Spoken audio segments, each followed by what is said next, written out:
Welcome to all. Today Shashtika சமையல் என்ன பார்க்க போறோம்னா ஒரு சூப்பரான சிம்பிளா பண்ணக்கூடிய வாழைக்காய் சாதம் எப்படி பண்றதுதாங்க பார்க்க போறோம். பாருங்க, இது மாதிரி உதிரி உதிரியா டேஸ்டா எப்படி பண்ணலான்னு வாங்க வீடியோக்குள்ள போய் பார்க்கலாம். இந்த ரெசிபியை நீங்க லஞ்ச் பாக்ஸ் ரெசிபியா கூட பயன்படுத்திக்கலாம் ஃப்ரெண்ட்ஸ். வாங்க எப்படி பண்ணலான்னு வீடியோக்குள்ள போய் பார்க்கலாம். வீடியோக்குள்ள போறதுக்கு முன்னாடி மறக்காம நம்ம சேனலை சப்ஸ்கிரைப் பண்ணி வச்சுக்கோங்க ஃப்ரெண்ட்ஸ். அப்பதான் நான் போற வீடியோஸ் உங்களுக்கு நோட்டிபிகேஷனா வரும். மறக்காம பக்கத்துல இருக்க பெல் ஐகானை கிளிக் பண்ணுங்க ஃப்ரெண்ட்ஸ். வாங்க வீடியோக்குள்ள போலாம். இப்போ வாழைக்காய் சாதம் பண்றதுக்கு ஒரு கடாயை சூடு பண்ணிட்டு போதுமான அளவு ஆயில் விட்டுக்கலாம். இப்போ எண்ணெய் சூடானதும் நான் ஒரு வாழைக்காயை அப்படியே குட்டி குட்டியா நறுக்கி எடுத்து வச்சிருக்கேன். இது கூட ஆட் பண்ணி நல்லா பொரிச்சு எடுத்துக்கலாம்.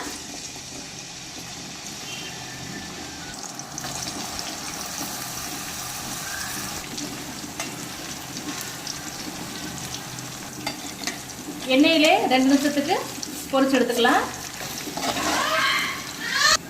இப்போ பார்த்தீங்கன்னா 2 நிமிஷம் ஆயிடுச்சு. பாருங்க, எண்ணெயிலே நல்லா பொரிஞ்சு வந்துருச்சு. இப்போ இதை இன்னொரு பிளேட்டுக்கு மாற்றிக்கலாம். இப்போ இன்னொரு கடாயில் கொஞ்சமாக ஆயில் விட்டுக்கலாம். ஆயில் சூடானதும் இது கூட கொஞ்சமாக கடுகு, கொஞ்சமாக சோம்பு ஆட் பண்ணி நல்லா கிளறி விட்டுக்கலாம். இப்போ சோம்பு பொரிஞ்சதும் இது கூட ஒரு மீடியம் சைஸ் பெரிய வெங்காயம் நறுக்கி எடுத்து வச்சிருக்கு. இது கூட ஆட் பண்ணி நல்லா கிளறி விட்டுக்கலாம். வெங்காயம் பொன்னிறம் வர வரைக்கும் நல்லா வதக்கிக்கலாம். இப்போ இது கூடவே ஒரு கொத்து கருவேப்பிலையும் ஆட் பண்ணி நல்லா கிளறி விட்டுக்கலாம். வெங்காயம் நல்லா வதங்கி வந்துருச்சு. இப்போ இது கூட ஒரு பழுத்த தக்காளி இது கூட ஆட் பண்ணி நல்லா கிளறி விட்டுக்கலாம்.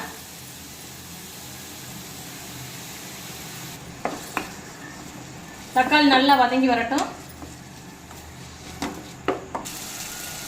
இப்போ தக்காளி நல்லா வதங்கி வந்துருச்சு. இப்போ இது கூட நம்ம மசாலா பொருட்கள் சேர்த்துக்கலாம். நான் கொஞ்சமாக மஞ்சள் தூள், அது கூடவே கொஞ்சமாக மல்லித்தூள், மிளகாய்த்தூள், கரம் மசாலா எடுத்து வச்சிருக்கேன். இதை 4 இது கூட ஆட் பண்ணி நல்லா கிளறி விட்டுக்கலாம்.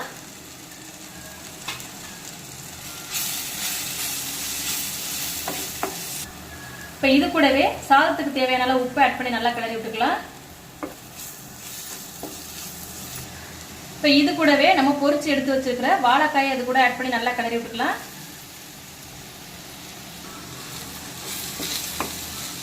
வாழைக்காயில மசாலா பொருட்கள்லாம் சேர அளவுக்கு நல்லா கிளறி விட்டுக்கலாம்.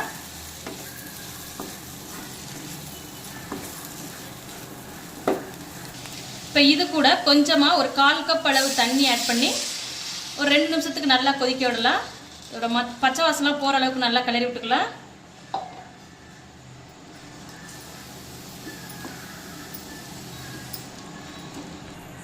இப்போ இது 2 நிமிஷத்துக்கு நம்ம மூடி வைக்கலாம். தண்ணி நல்லா சுண்டி வரட்டும். இப்போ பார்த்தீங்கன்னா 2 நிமிஷம் ஆயிடுச்சு ஃப்ரெண்ட்ஸ். பாருங்க, இந்த தண்ணி எல்லாம் சுண்டி நல்லா வத்தி வந்துருச்சு. இந்த பக்கம் வந்த உடனே நம்ம அடுப்பை ஆஃப் பண்ணிடலாம்.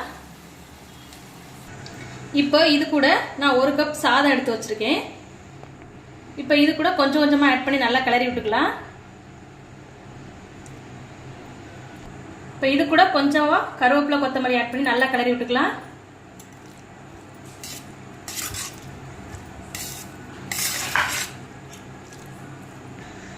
இப்போ பார்த்தீங்கன்னா நல்லா கிளறி விட்டாச்சு ஃப்ரெண்ட்ஸ். பாருங்க எவ்வளோ சூப்பராக அருமையாக வந்திருக்குன்னு.